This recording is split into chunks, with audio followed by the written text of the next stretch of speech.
Karen had a new obsession: parking in my driveway. It didn't matter that the driveway led directly to my private property. It didn't matter that it blocked my access to the ranch. In her mind, HOA rules somehow granted her the right to park wherever she pleased. It started innocently. I'd return from the barn or a ranch errand, only to find her SUV casually parked in the middle of my driveway.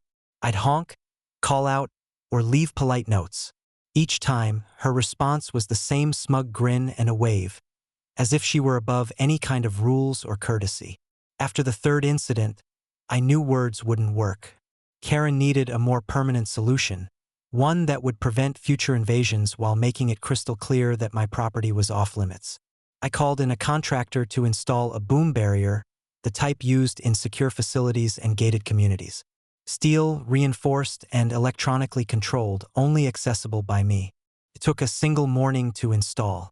The barrier was connected to my security system, complete with cameras, motion sensors, and an automated alert system that notified me the second anyone approached.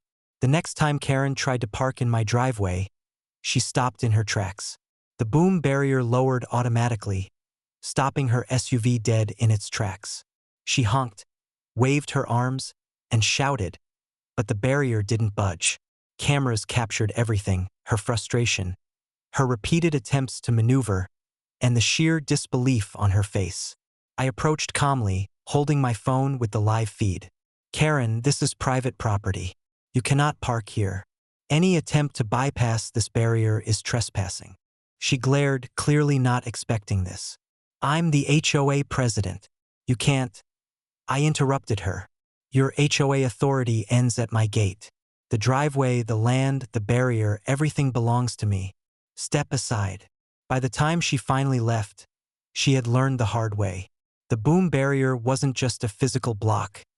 It was a psychological deterrent. Every time she approaches the ranch now, she stops well before the gate, knowing that there is no way to force her way through. I also programmed the barrier to automatically send alerts whenever anyone approaches outside authorized times. Any future attempts to interfere would trigger an immediate response. The combination of steel, cameras, and alerts turned the driveway into an unbreachable fortress.